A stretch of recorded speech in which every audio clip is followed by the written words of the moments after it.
जिल्ह्यामध्ये 35 वर्षापासून कार्यकर्ते विरोधात लढा देत आहेत.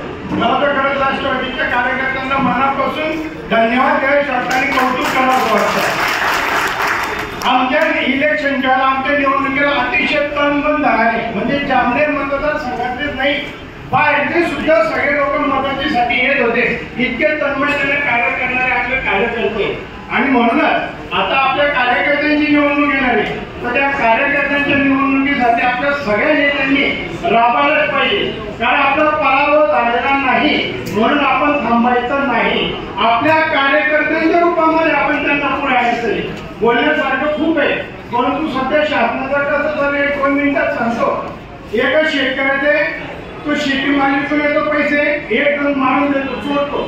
तो विचार वाढायला लागतो की आता घरी जायला सुद्धा पैसे भला माणूस देतो आणि तो भला माणूस 500 रुपये देतो. सांगतो बाबा याचं जेवण करा आणि घरी जा.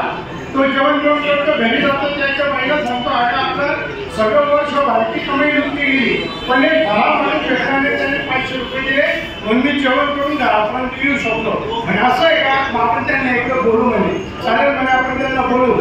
आणि 2 दिवसात बातमी येते की तो चोर पकडलेला आणि तो चोर पण असतो त्याला पैसे देणार असतो. सध्या तसंच चालू आहे. लाडकी बहीण सगळ्या बहीण ह्या होत आहे, त्यांना देण्यासाठी सगळ्या आपल्या शेतकऱ्यांपासून सगळ्याचे खिसे कापले जात आहे. तर आपण हे सगळे जनतेच्या लक्षात आणून द्यावं. अजून सुद्धा मतदार आहे तेच आहे, फक्त आपण मतदारांना योग्य पद्धतीने कन्व्हिन्स करून होते. आणि निश्चित आपण प्रदेश अध्यक्षांच्या नेतृत्वाखाली आम्ही चांगल्या पद्धतीने करू. आणि मी आपल्या सर्वांच्या वतीने ग्वाही देतो की स्थानिक स्वराज्यामध्ये निश्चितच आपण चांगल्या पद्धतीने लढत देऊन निवडून आणू. आणि आपण सुद्धा अशाच पद्धतीने सर्व नेत्यांनी दौरे करून कार्यकर्त्यांमध्ये चैतन्य आणावं एवढीच अपेक्षा व्यक्त करतो. आणि माझं मनोगत संबोधन जय हिंद जय महाराष्ट्र.